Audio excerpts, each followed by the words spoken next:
Hello and welcome to the latest edition of the New Haven Independent Vlog News Summary, direct from our newsroom, otherwise known as my Compost Heap. Let's see what stories we're working on this week. Whoa, I'll tell you, we got hit this past 2 weeks in New Haven. We've been hearing about the recession happening nationally. Now we've really begun to feel it. I mean, just look at the last couple of weeks. This past weekend, 8 foreclosures alone, just in the city of New Haven. People lost their homes either because they owned them and lived there or they were renting. HB Ives is shutting down. That's an old company in New Haven, 128 jobs. New Haven Register just laid off another 20. That's just the latest. They've been having a wave of them, and come January 16th, there'll probably be even bigger reckoning. Cosi downtown, the restaurant shut down. 15 jobs lost. It's going on and on. These are times we need to stick together in New Haven. They're going to be tough times, but we have each other. This past week, people camping out on the New Haven Green in tents for a tent city to try to raise money for the overflow shelter of Columbus House Homeless Shelter. And they raised the money and then some, $35,000 and counting.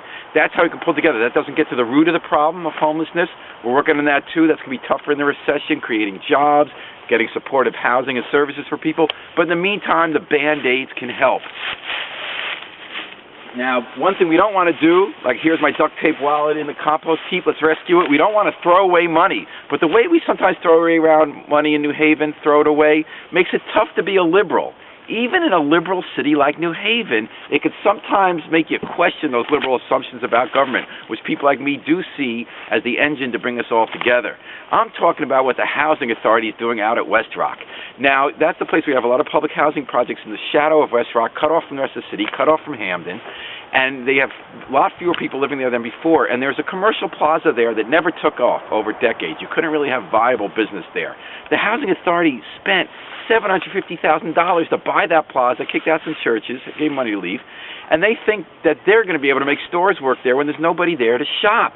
Well, they say, well, we're going to build a big new project there, but they haven't been getting the money for that project. They got turned down for Hope 6, and yet, in addition to spending that money, they just authorized, in these hard times, another $68,000 to start drawing up the plans for this commercial plaza that can never support stores, that now with half the number of people there than even before, they think are going to support it now. It's Meshuggah. So our reporter, Alan Appel, asked the people of the Housing Authority, what makes you think they're going to come?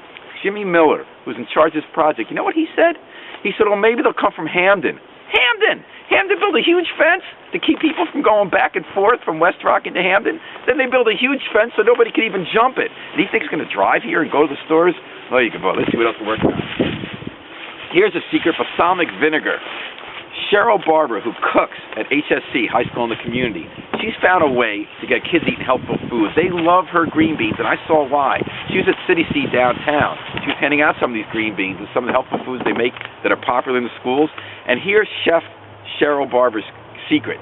She blanches those green beans, these fresh green beans, so they stay crisp, but they're a little bit cooked. Olive oil, garlic, and the balsamic vinegar. Yummy. There's going to be in a cookbook soon the City Seed is putting out with some of these great recipes in town with fruits and vegetables. But the even bigger news is that in the schools, this year they've started this great campaign to cook more healthfully for kids and use more fruits and vegetables, and it's working. I hope everybody has a great meal for Thanksgiving. We'll have our turkey ready. Get your turkey out of the oven. Until next time, in these hard times as we stick together, let's be thankful for what we have. It's the New Haven Independent Vlog News Summary. Remember, including on Thanksgiving, please always pick up your trash.